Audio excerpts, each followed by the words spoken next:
아멘. 3월 14일 금요일입니다. 오늘은 출애굽기 13장 17절부터 마지막 22절까지 말씀입니다. 모세, 요셉의 유고를 품에 안다 라는 제목입니다. 모세, 요셉의 유고를 품에 안다. 어제 우리가 13장을 다 다루지 못했어요. 오늘 17절부터 마지막 22절까지입니다.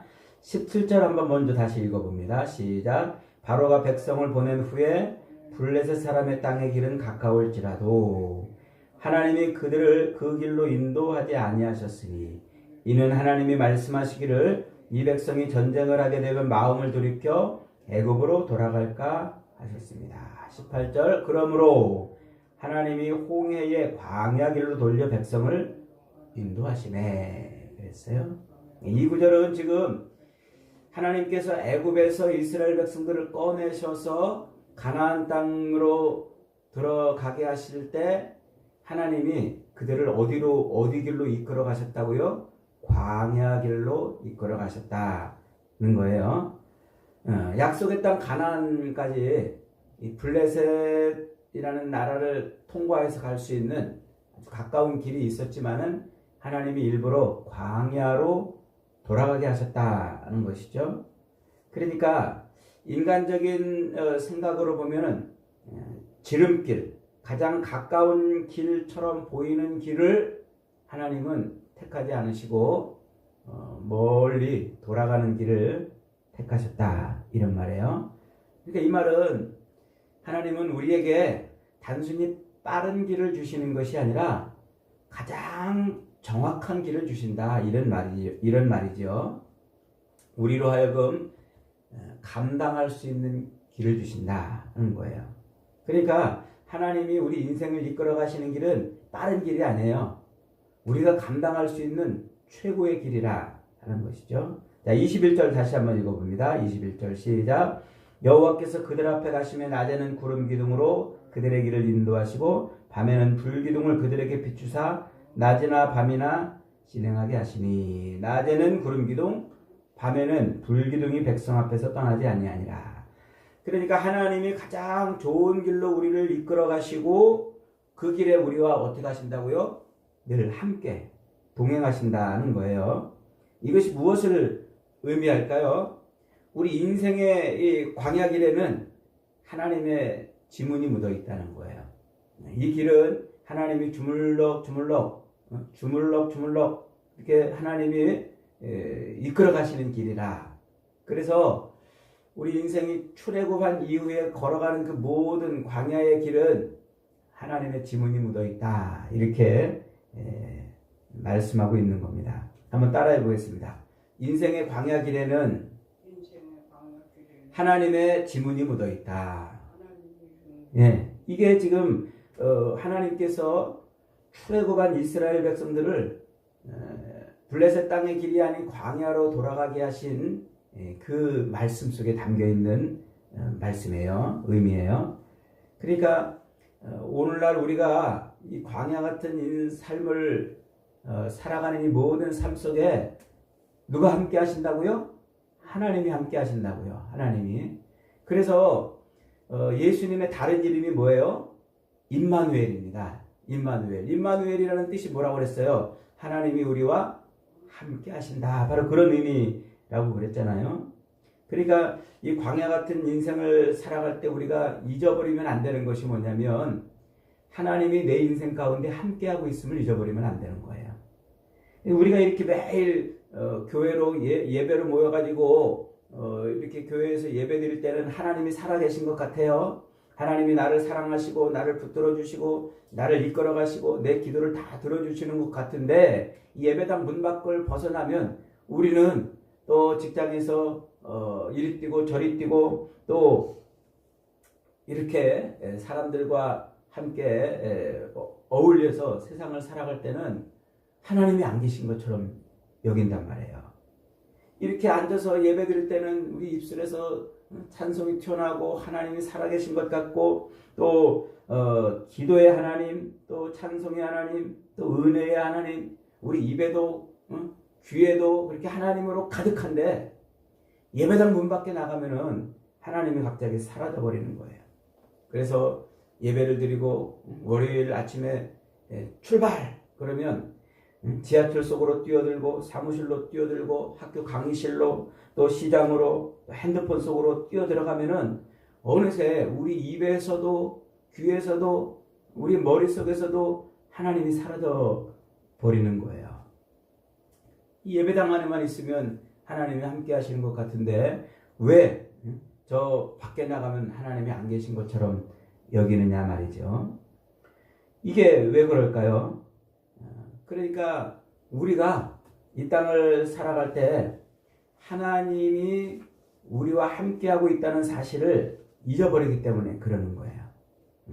오늘날 우리 교인들이 교회와 세상을 왔다 갔다 하면서 교회에 오면 신자처럼 살고 교회를 나가면은 일반인들처럼 살아가는, 불신자같이 살아가는 이 박쥐 같은 삶, 박쥐 같은 삶을 되풀이하고 또 되풀이하고 있는 게 뭐예요?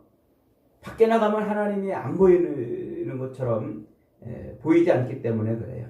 교회 오면 그래도 하나님이 계신 것 같은데 교회 밖에 나가면 하나님이 사라지기 때문에 그래요. 가정에 가면, 직장에 가면, 동창회에 가면, 사무실 속에서, 컴퓨터 속에서, 핸드폰 속에서 하나님이 사라져 버리는 거예요. 거기에서는 하나님이 말씀하는 것 같지 않고 계시지 않는 것 같습니다. 여러분, 믿음이라는 게 뭘까요? 믿음이라는 것은 하나님을 바라보는 게 믿음이에요. 믿음이라는 것은 하나님과 동행하는 것이 믿음입니다. 믿음이란 하나님의 역사하심을 보고 하나님이 말씀하시는 것을 듣는 것, 그것이 믿음이에요.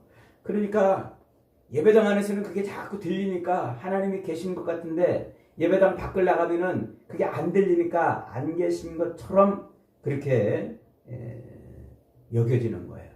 그러니 하나님이 없는 곳에서는 믿음으로 살기가 쉽지 않잖아요.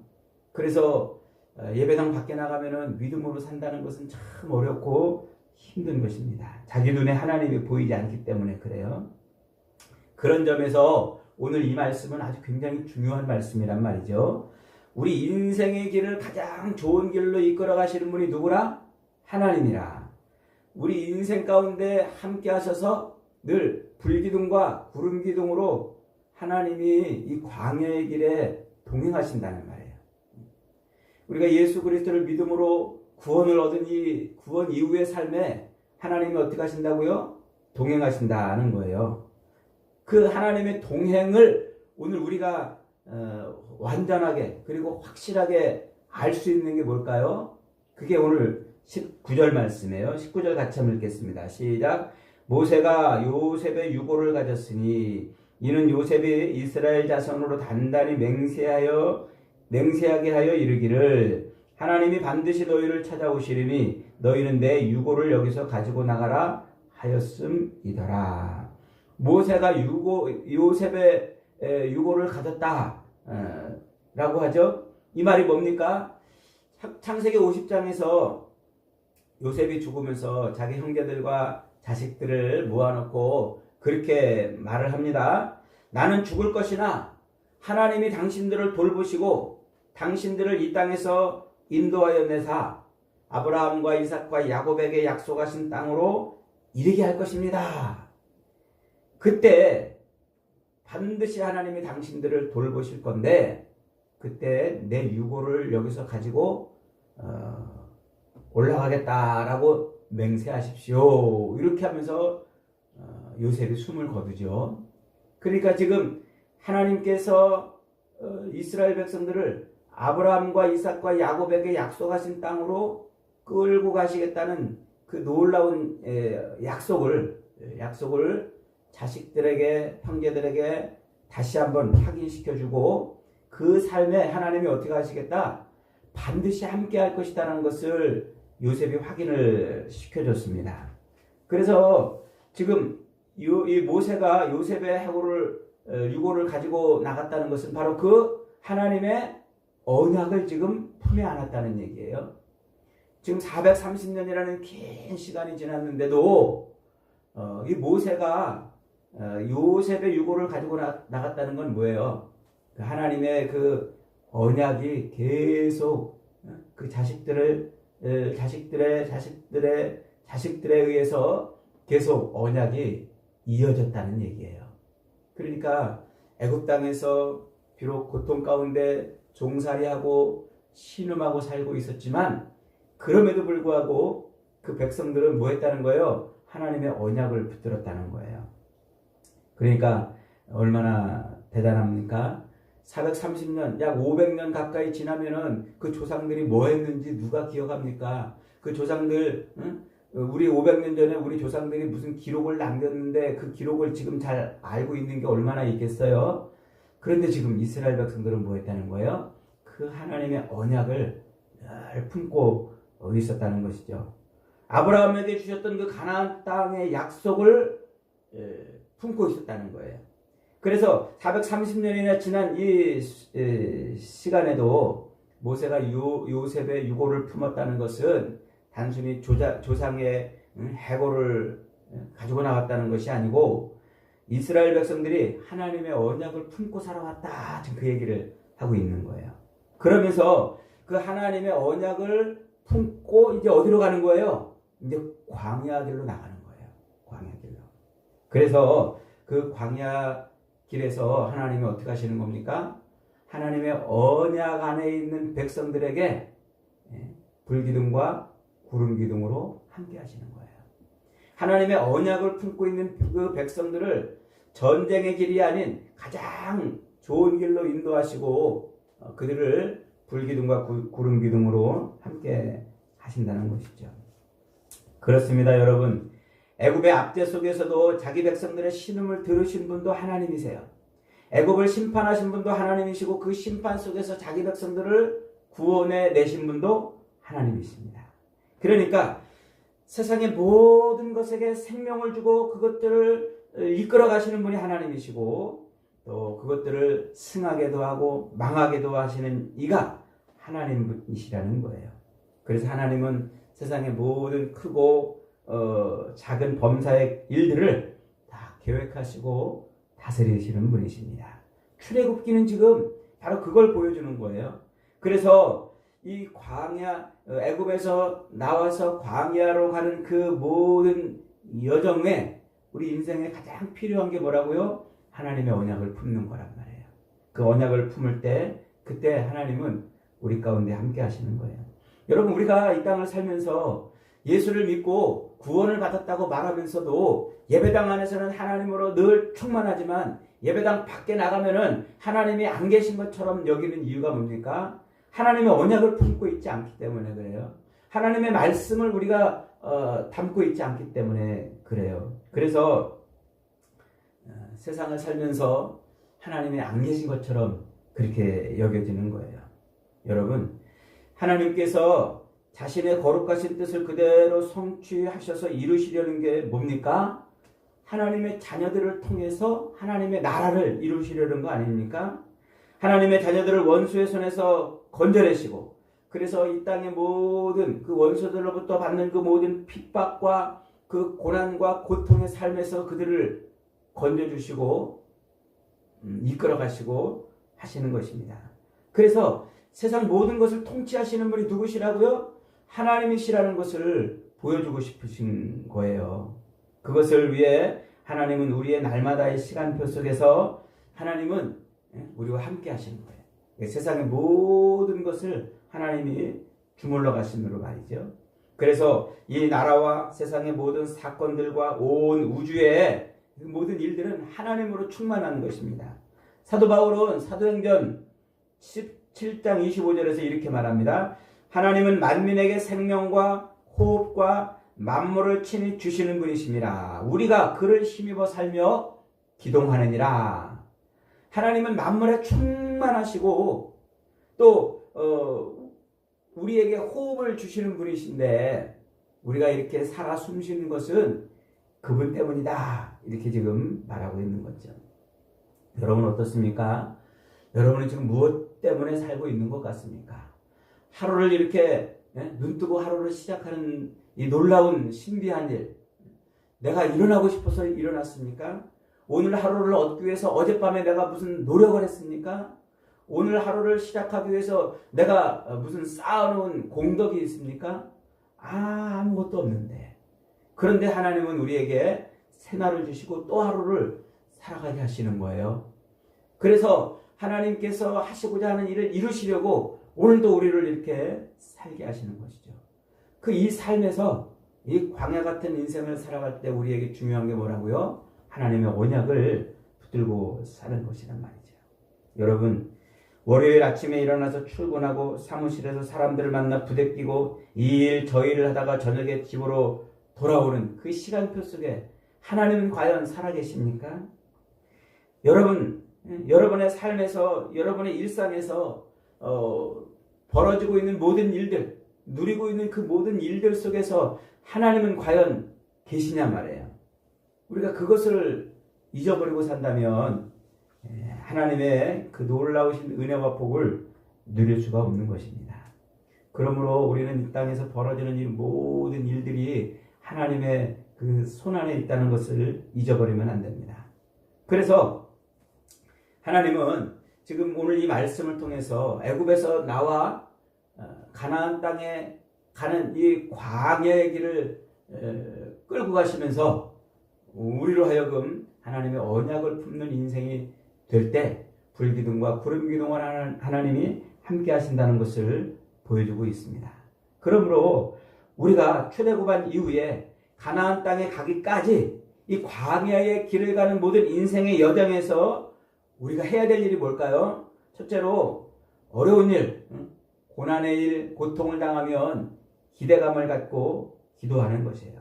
야고보서 5장 13절은 이렇게 말하죠. 너희 중에 고난당하는 자가 있느냐 저는 기도할 것이요 즐거워하는 자가 있느냐 저는 찬송할지니라. 물론 항상 기쁨만 있고 즐거움만 있으면 얼마나 좋겠습니까? 그러나 광야의 길은 항상 어려움도 있습니다.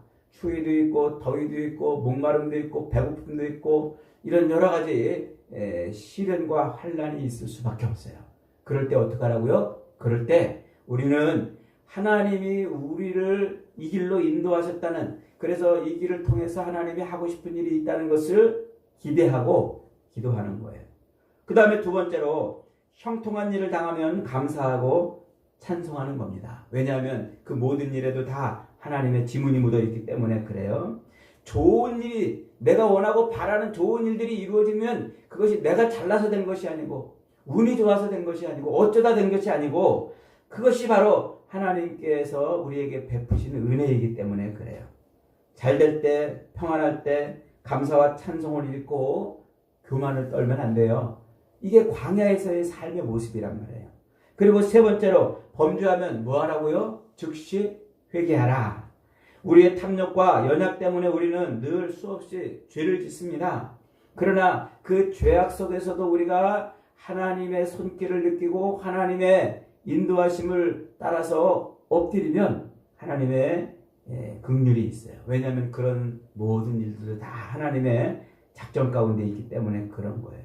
마지막 네 번째로 선을 행했을 때 하나님께 영광을 돌리는 것.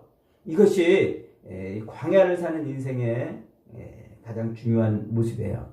그래서 우리가 이 땅을 사는 동안 우리의 인생에 하나님이 함께 하시고 하나님의 뜻을 이루어 가신다는 사실을 사도 바울은 이렇게 표현했잖아요. 우리가 알거니와 하나님을 사랑하는 자고 그 뜻대로 부르심을 입은 자들에게는 모든 것이 합력하여 선을 이루느니라.